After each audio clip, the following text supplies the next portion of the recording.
Greetings and welcome to our daily walk through the scripture for May the 27th.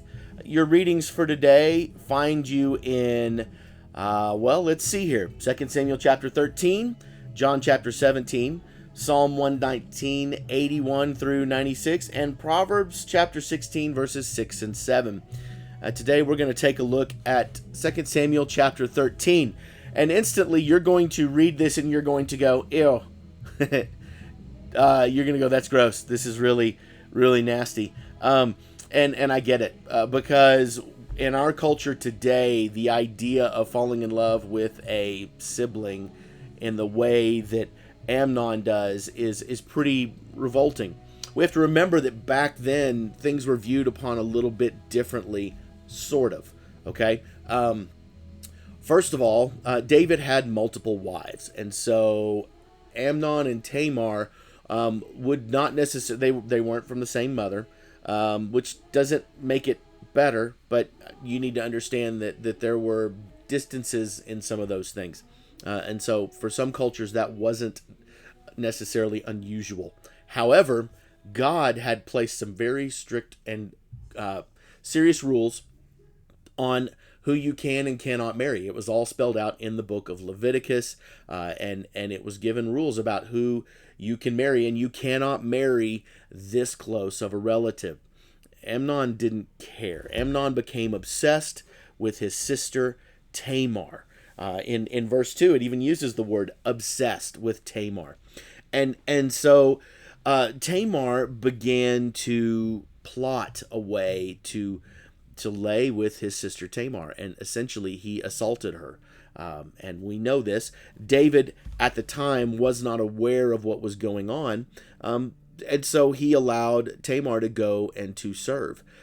But then we see something happen in Amnon, which first of all lets us see that when we, and I don't know how you are about this, but when we live in sin, there is still a part of us that rails against that sin, and that is the goodness that God created us with, the Imago Dei. And so when we do something, willful sin, there is something within us that hates it, and oftentimes becomes angry with ourselves and looks at ourselves with detestability. However, we can't detest ourselves for very long without detesting things around us. And in this case, in verse 15, then Amnon hated her with intense hatred. In fact, he hated her more than he had loved her. This is a reflection of Amnon's shame, Amnon's guilt, Amnon's recognition that he had sinned, and yet he directs it towards her. He directs it towards Tamar, and Tamar tries to say, "Listen, don't do this," but Amnon doesn't listen, and so Tamar ends up in shame. Okay, now. Verse 21, when King David heard all of this, he was furious. And that was it. That's it. David didn't do anything else. This is one of David's great weaknesses. He is a man after God's own heart, but David is also a man who is very passive when it comes to his family. Guys, this is something that we have to be very careful of, because we can do one of two things when it comes to our family. We can either be passive like David, or we can become overbearing and overpowering and abusive of our power in our family. But David goes this way. David goes to the deal. But Absalom, now this is a name that you're going to hear, and Absalom is going to become a heartbreak for David in his own right. And this, I believe, is the moment when this really occurs, because Absalom, it says, for 2 years, Absalom basically plots to kill his brother. And finally, he gets a chance. And so Absalom kills his brother, Amnon. Okay? And of course, then Absalom flees because he knows that he has done wrong as well.